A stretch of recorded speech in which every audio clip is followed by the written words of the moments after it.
certainly a day and a news conference that no one wants to be at.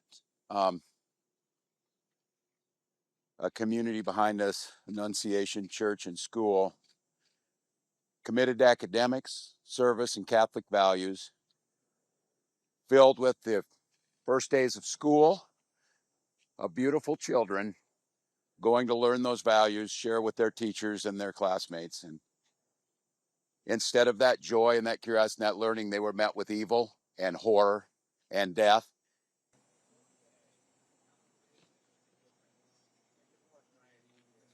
And there's no words that are going to ease the pain of the families today. On behalf of all the people of Minnesota, our deepest sympathies. A wish that any of these words would make what you're feeling now better, but it won't. A place that's founded on community, founded on service, founded on family.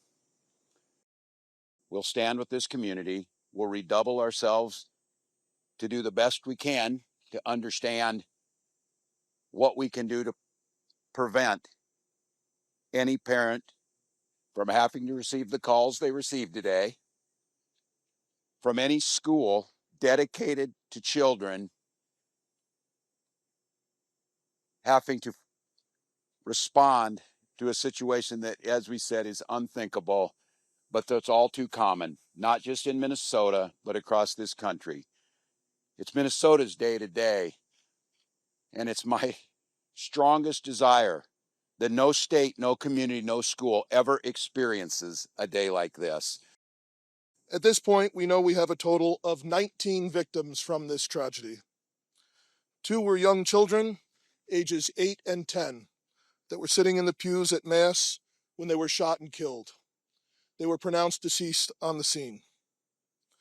There were another 14 children between the ages of 6 and 15 that were injured by gunfire.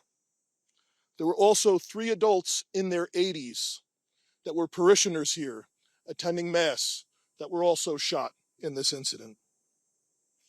The families of all of the children that have been affected have been notified. The coward that shot these victims took his own life in the rear of the church. That coward has been identified as 23-year-old Robin Westman. No prior criminal history.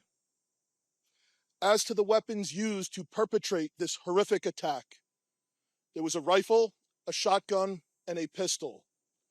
All 3 had been lawfully purchased by the shooter. I have no information to share on a motive other than saying again that there was some sort of manifesto that was timed to come out on YouTube. It's been taken down, and our investigators are going through that to try and develop a motive from that. The question from Matt was, how are the injured students doing?